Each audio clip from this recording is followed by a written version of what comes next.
HAARP کیا ہے؟ High frequency active auroral research program یا ہارپ سازشی نظریات گھڑنے والوں کے لیے بڑا زرخیز میدان ہے۔ چاند پر لینڈنگ کی طرح اس سائنسی پروگرام کو ان حضرات کی طرف سے اتنی توجہ کیوں ملی ہے؟ اس کے لیے ایک نظر اس کی تاریخ پر۔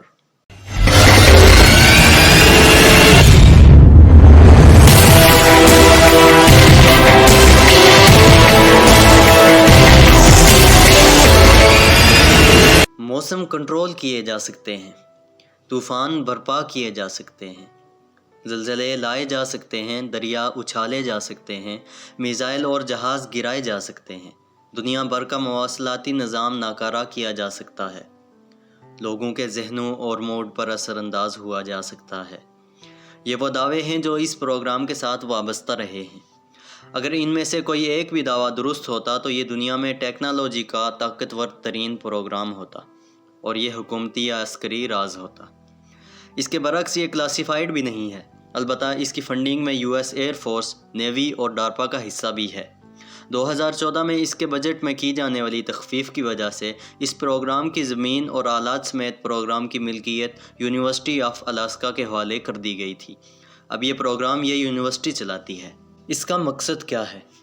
زمین کی فضا میں آئنوسفیر کی اسٹڈی، اس کا خلائی موسم سے انٹریکشن اور ان کی وجہ سے ریڈیو ویوز پر مواصلات پر ہونے والے اثرات کی اسٹڈی، انتہائی کم فریکوینسی VLF اور ELF ریڈیو ویوز کی جنریشن، اس کم فریکوینسی پر بڑی دور تک رابطے کیے جا سکتے ہیں، زیر زمین سٹرکچرز کا مشاہدہ کیا جا سکتا ہے، زیر سمندر آبدوزوں سے رابطہ رکھا جا سکتا ہے۔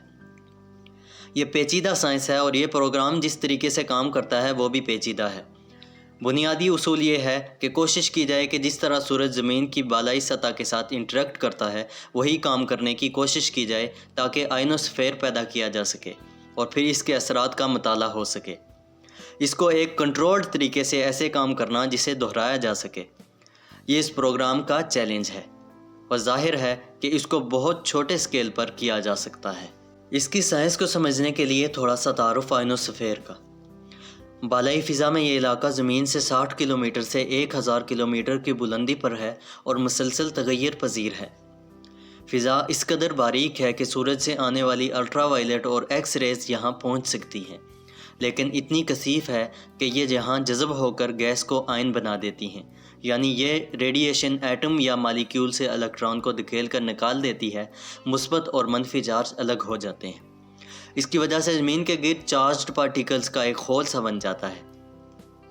اس وجہ سے یہ آئنوسفیر کہلاتا ہے۔ قطبین کے قریب اورورا بننے کی وجہ بھی یہی پروسیس ہے جو اس کے دوران خارج ہونے والی روشنی اور حرارت کا نتیجہ ہے۔ زمین کے قریب فضا میں مثبت اور منفی چارج بہت جلد ایک دوسرے سے مل جاتے ہیں، لیکن بالائی فضا میں دور دور ہونے کی وجہ سے یہ پارٹیکل دیر تک آزاد رہتے ہیں۔ ان آزاد الیکٹران کی موجودگی کی وجہ سے بالائی فضا کنڈکٹر کا کام کرتی ہے۔ اس تہ کو D، E اور F 3 تہوں میں تقسیم کیا جاتا ہے۔ یہ اثر 60 کلومیٹر سے شروع ہو جاتا ہے، 300 کلومیٹر پر سب سے زیادہ ہوتا ہے اور 1000 کلومیٹر تک تقریباً ختم ہو جاتا ہے، کیونکہ اتنی بلندی پر فضائی غلاف نہ ہونے کے برابر ہوتا ہے۔ چونکہ یہ تہیں کنڈکٹر کا کام کرتی ہیں تو یہ زمین سے آنے والی الیکٹرو میگنیٹک ویوز جیسا کہ ریڈیو براڈ کاسٹ کے ساتھ انٹریکٹ کرتی ہیں۔ فریکوینسی کے حساب سے کچھ ریڈیو ویوز جذب ہو جاتی ہیں، کچھ منعکس ہو جاتی ہیں۔ چونکہ یہ تہیں سورج کی شعاعوں کی وجہ سے بنتی ہیں، اس لیے رات اور دن، سردی اور گرمی میں ان میں بہت فرق پڑ جاتا ہے۔ سب سے نچلی تہ D لیئر صرف دن کے وقت ہوتی ہے اور رات کو مکمل طور پر غائب ہو جاتی ہے۔ اسی طرح شمسی موسم سے بھی یہ متاثر ہوتی رہتی ہیں۔ ہارپ 2 سے 10 میگا ہرٹز کا ریڈیو سگنل استعمال کرتا ہے۔ اس کی مدد سے آئنوسفیر کے چھوٹے سے علاقے جو کہ اس تجربہ گاہ کے عین اوپر ہے، وہاں پر گیس کے مالیکیولز کو 3.6 میگا واٹ کی توانائی سے ایکسائٹ کرتا ہے۔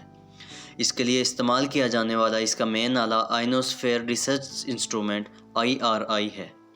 یہ 24 ایکڑ پر پھیلا ہوا 180 اینٹینا پر مشتمل فیڈز ایرے ریڈیو ٹرانسمیٹر ہے۔ اس سے ایک بیم پھینکی جاتی ہے۔ جب یہ آئنوسفیر میں پہنچتی ہے تو فریکوینسی کے مطابق اس کا سائز 60 سے 100 کلومیٹر کے درمیان پھیل چکا ہوتا ہے۔ آسمان کے چھوٹے ٹکڑے پر اس کا رخ تیزی سے بدل کر اس سے گرم ہونے کا عمل ماڈیولیٹ کر کے کم فریکوینسی کے سگنل جنریٹ کیے جا سکتے ہیں۔ انتہائی اختصار کے ساتھ یہ ہارپ ہے۔ اس پر پھیلائی جانے والی سب سے بڑی غلط فہمی پاور کی آؤٹ پٹ ہے۔ اس سے منسلک بلند و بانگ دعووں کی سب سے بڑی بنیاد ان پر ہے اور اس کی سائنس کو نہ سمجھنے پر ہے۔ ٹرانسمیٹر کی پاور 3.5 میگا واٹ ہے، جبکہ سازشی مواد میں لکھا جانے والا فگر 6.25 گیگا واٹ ہے۔ 1,500 گنا بڑا فگر دراصل ایک بالکل ہی مختلف چیز کا ہے، جس کو براڈ کاسٹ انڈسٹری میں مؤثر ریڈیشن پاور ERP کہا جاتا ہے۔ یہ اضافی نظر آنے والا نمبر اس وجہ سے نہیں کہ اس میں اضافی توانائی بن جاتی ہے، بلکہ اس اصطلاح کی اپنی ڈیفینیشن کے طریقے کی وجہ سے ہے۔ کسی بیم کا فوکس جتنا اچھا ہوگا یہ فگر اتنا زیادہ ہوگا۔ فضا میں جذب ہونے کے بعد ہارپ کا جتنا سگنل آئنوسفیئر تک پہنچتا ہے یہ محض 36 ملی واٹ فی مربع میٹر ہے۔ اس کے مقابلے میں سورج کی توانائی ہارپ کی توانائی سے 37,000 گنا زیادہ ہے۔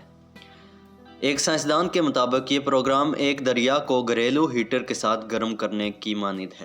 اگر آپ کہیں کہ اس کا ثبوت پاور 6.25 گیگا واٹ کیوں نہیں، تو یہ بہت آسان ہے۔ یہ سیٹ اپ الاسکا میں ہے اور اس ریاست کی پوری کیپیسٹی ہی 2.5 گیگا واٹ ہے۔ سازشی لٹریچر کے دعووں کے لیے صرف اس ایک آلے کو چلائے جانے کے لیے ریاست کی پوری توانائی سے دگنے سے بھی زیادہ دینا پڑے گا۔ ایریزونا میں نصب امریکہ کا سب سے بڑا نیوکلیئر پاور پلانٹ پالو ورڈی بھی اتنی بجلی پیدا نہیں کرتا۔ ہارپ کے نزدیک اتنا بڑا پاور جنریٹر اور اس تک بجلی لائے جانے کا نیٹ ورک کہاں ہے؟ یقیناً کہیں پر بھی نہیں۔ ہارپ کے لیے پاور کہاں سے جنریٹ ہوتی ہے؟ اسی سائٹ پر لگے ڈیزل کے 5 جنریٹر سے، جن کو دیکھا جا سکتا ہے۔ چند میگا واٹ کے ڈیزل جنریٹر کی طاقت سے دنیا میں کیا کچھ کیا جا سکتا ہے؟ یہ حساب کتاب کرنا اتنا مشکل نہیں ہے۔ ہارپ کے بارے میں غلط فہمیوں کا بڑا ماخذ اس کی تاریخ ہے۔ الاسکا میں کام کرنے والی تیل اور گیس کی کمپنی انالیٹک رچ فیلڈ آرکو کو الاسکا کے شمالی سلوپ علاقے میں پائے جانے والی گیس فیلڈ کے حقوق حاصل تھے، لیکن یہ ذخائر اس گیس کے گاہکوں سے بہت دور تھے۔ گیس کو مائع میں تبدیل کر کے ٹرانسپورٹ کرنا بہت مہنگا تھا، اس لیے یہ ذخائر ناقابل استعمال تھے۔ آرکو کو اس کے قریب ایک کسٹمر کی ضرورت تھی۔ Bernard Eastlund plasma physics میں کام کرنے والے سائنسدان تھے جنہوں نے فیون ٹارچ کی ڈیولپمنٹ میں کردار ادا کیا تھا۔ ایسٹ لینڈ 1980 کی دہائی میں آرکو کے لیے کام کر رہے تھے اور ان کی پروڈکشن ٹیکنالوجی کے شعبے کے سربراہ تھے۔ انہوں نے ایک انوکھا خیال پیش کیا۔ آرکو ان اضافی توانائی کے ذخائر سے بڑے اینٹینا بنا کر آئنوسفیئر میں گیس ایٹمز کو گرم کر سکتی ہے اور مصنوعی پلازما بنا سکتی ہے۔ زمین کے مقناطیسی فیلڈ کے ساتھ ریڈیو بیم سائیکلوٹرون کا کام کرے گی۔ زمین پر آلات کی مدد سے اس عمل کو کنٹرول کیا جا سکتا ہے۔ یہ پلازما زمین کے مقناطیسی لائنز کے ساتھ ساتھ چلے گا اور ایک جگہ سے دوسری جگہ منتقل ہو سکتا ہے۔ آرکو اور برنارڈ ایسٹ لینڈ کو یہ پیٹنٹ 11 اگست 1987 کو ملا۔ اس پیٹنٹ کو پڑھنا خاصا دلچسپ ہے کیونکہ اس میں کئی غیر معمولی باتوں کا ذکر کیا گیا ہے۔ اس میں لکھا گیا ہے کہ اس طریقے سے پلازما پیدا کرنا مواصلاتی رابطوں پر اثر انداز ہو سکتا ہے، نہ صرف زمینی بلکہ سیٹلائٹ کے ذریعے رابطوں میں بھی، جس سے دفاعی رابطے متاثر ہونے کا بھی اندیشہ ہے۔ یہ وہ وقت تھا جس سے کچھ سال قبل سوویت یونین اور امریکہ نے فضا میں ایٹمی دھماکے کیے تھے۔ ان سے پیدا ہونے والے چارج پارٹیکلز بہت دیر فضا میں ٹریپ رہے تھے، جو اس وقت متوقع نہیں تھا۔ پیٹنٹ میں اس کا ذکر تھا کہ اس طرح پلازما پیدا کرنے سے نیوکلیئر ڈیوائس کے بغیر ویسا اثر پیدا کیا جا سکتا ہے۔ ایک اور دعویٰ بہت بلندی پر اجسام، میزائل یا سیٹلائٹ کو ڈریگ فورس کے ذریعے غیر مستحکم کرنے کا تھا۔ اس کے علاوہ موسمی اثرات کا ذکر بھی ہے، جس میں بالائی فضا میں ہوا کے پیٹرن پر اثرات کی بات کی گئی ہے۔ مختلف شکلوں کے پارٹیکلز کے بادلوں کے ڈھیروں کی مدد سے لینس ایفیکٹ پیدا کرنا اور شمسی توانائی کو فوکس کرنے اور جیٹ سٹریم کا رخ بدلنے کے ذریعے طوفان اور بادل کا رخ موڑنے کا بھی لکھا ہے۔ کم فریکوینسی کی ویوز کے ساتھ زمین کے نیچے دیکھ لینے کا ذکر بھی اس میں موجود ہے۔ ELF ویوز کی فریکوینسی دماغ کے الفا اور تھیٹا رینج میں بھی ہے۔ اس پیٹنٹ میں ان ویوز کو دشمن کی طرف فوکس کر کے ان کا حوصلہ پست کرنے کی بات بھی کی گئی ہے۔ اوزون بڑھا کر اس میں ہونے والے سوراخ کی مرمت کرنے کا بھی اس میں ذکر کیا گیا ہے۔ ضرر رساں اور زہریلی گیسوں کے مالیکیولز توڑنے کا بھی اس میں لکھا گیا ہے۔ آرکو نے یہ پیٹنٹ امریکی دفاعی تحقیق کرنے والے ادارے ڈارپا کے حوالے کر دیا۔ اس میں کیے جانے والے دعوے غیر معمولی تھے اور پیٹنٹ میں اس کے لیے تجویز کردہ توانائی 100 گیگا واٹ تھی۔ یہ ہارپ کی توانائی سے 27,700 گنا زیادہ ہے۔ ایسٹ لینڈ کے ڈیزائن کو بنانے کے لیے 50 لاکھ اینٹینا چاہیے تھے اور اس کے لیے 2600 مربع کلومیٹر رقبے کی ضرورت تھی، جو ایک بہت بڑے شہر جتنا تھا۔ اس لیے آرکو اور ایسٹ لینڈ نے یہ تجویز دی تھی کہ اس کے لیے توانائی آرکو کی گیس سپلائی سے آئے۔ اگر محکمہ دفاعی اس پروگرام کی حامی بھر لیتا تو آرکو کو اپنی گیس فروخت کرنے کے لیے ایک بہت بڑا صارف مل جاتا۔ کتنا بڑا؟ پاکستان میں کل توانائی کی کھپت اس وقت 90 گیگا واٹ ہے۔ دنیا کا سب سے بڑا گیس پاور پلانٹ روس کا سرگاٹ پاور پلانٹ 5 گیگا واٹ کا ہے۔ ایسٹ لینڈ کے پلانٹ کو عملی جامہ پہنانے کے لیے اس طرح کے 18 پاور پلانٹ لگانے ہوتے۔ ایسٹ لینڈ کے خیالات غیر معمولی بھی تھے، لیکن انہوں نے سائنسدانوں کو فضا کے اس حصے پر تجربات کے لیے اس کے مقابلے میں بہت چھوٹے سکیل پر ریسرچ فیسلٹی کے قیام کا آئیڈیا دیا، جس سے آئیڈیاز کو ٹیسٹ کیا جا سکے اور آئنوسفیئر کو سمجھا جا سکے۔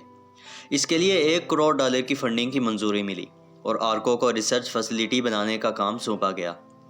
گاکونا کے علاقے میں افق کے پار ریڈار بنانے کا پروجیکٹ مکمل ہونے سے پہلے کینسل ہو گیا تھا۔ یہ اس پروجیکٹ کی سائٹ بن گئی۔ قطب شمالی کے قریب ہونے کی وجہ سے یہ اورورل الیکٹرو جیٹ کا بھی فائدہ اٹھا سکتی تھی۔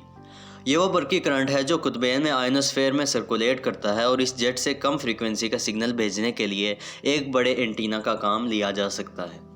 آبدوزوں سے رابطہ کر لینے کی صلاحیت حاصل کرنے کے امکان کی وجہ سے اس میں بحریہ کو خاصی دلچسپی تھی۔ اس تمام پس منظر کے بعد ہم دیکھ سکتے ہیں کہ کون سے الگ الگ آنے والے خیالات آپس میں مل کر نئی کہانیاں کیسے تخلیق کرتے ہیں۔ ایسٹ لینڈ کا پیٹنٹ اور ہارپ کا اصل ریسرچ سینٹر خود بالکل الگ ہیں۔ ہارپ سال میں کبھی کبھار مختصر مدت کے لیے آپریٹ کرتا ہے۔ یہ فضا میں مائکرو ویو نہیں بھیجتا، یعنی کسی مائکرو ویو اوون کی طرح نہیں۔ اس کی فریکوینسی ریڈیو ویو میں میڈیم اور شارٹ ویو کی بینڈ میں ہے۔ یہ مائکرو ویو سے 2000 گنا کم فریکوینسی ہے۔ جب یہ آپریٹ کرتا ہے تو کئی ہزار کلومیٹر دور تک ریڈیو پر اس کا سگنل پکڑا جا سکتا ہے، جو کسی سٹی کی آواز کی طرح موصول ہوتا ہے۔ اس فریکوینسی پر ریڈیو سگنل دور تک جا سکتے ہیں۔ کیا ہارپ اپنی نوعیت کا دنیا میں واحد ریسرچ سینٹر ہے؟ نہیں، 2 اور مراکز بھی ہیں، ایک روس میں اور ایک ناروے میں، لیکن یہ دونوں اس کے مقابلے میں چھوٹے سائز کے ہیں۔ ہارپ سے ہونے والی تحقیق سے ہمیں آئنوسفیئر میں ان ایفیکٹس کا پتہ لگا ہے جو پہلے نامعلوم تھے۔ عسکری مقاصد کے استعمال کے لیے یہ اتنے حوصلہ افزا نہیں رہے، اس لیے اس کے لیے مختص بجٹ کم کر دیا گیا۔ البتہ اس کے ساتھ منسلک سائنسی نظریات جا بجا پھیل کر نئے نئے خیالات اور کہانیوں کو مسلسل جنم دے رہے ہیں۔ طوفان، سیلاب، زلزلے اور آفات زمین پر ہمیشہ سے آتے رہے ہیں اور آتے رہیں گے۔ اس جیو فزیکل اور موسمیاتی نظاموں کے مقابلے میں انسان بہت ہی کمزور ہے۔ ان بہت سے عوامل کے آگے ابھی بالکل بے بس ہے۔ ہارپ سے بننے والی کہانیاں اب اس قدر طاقتور ہو گئی ہیں کہ وہ عوامل جن کو خدا کے کام یا فطرت کی قوتیں کہا جاتا رہا ہے، سائنس سے قطعی نابلد مگر سائنس سے حد درجہ مرغوب لوگوں کی بنائی گئی سازشی کہانیاں ان کو اب انسان کے کھاتے میں ڈالتی ہیں۔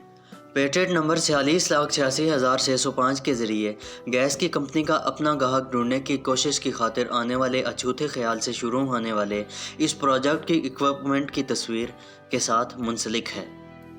اور نہیں، اس سے نہ موسم کنٹرول کیے جا سکتے ہیں، نہ طوفان برپا کیے جا سکتے ہیں، نہ زلزلے لائے جا سکتے ہیں، نہ دریا اچھالے جا سکتے ہیں، نہ میزائل اور جہاز گرائے جا سکتے ہیں، نہ دنیا بھر کا مواصلاتی نظام ناکارہ کیا جا سکتا ہے، اور نہ ہی لوگوں کے ذہنوں اور موڈ پر اثر انداز ہوا جا سکتا ہے۔ ڈیزل کے 5 جنریٹروں پر چلنے والا یہ سائنسی آلہ اس قسم کا کوئی کام کرنے کی صلاحیت نہیں رکھتا۔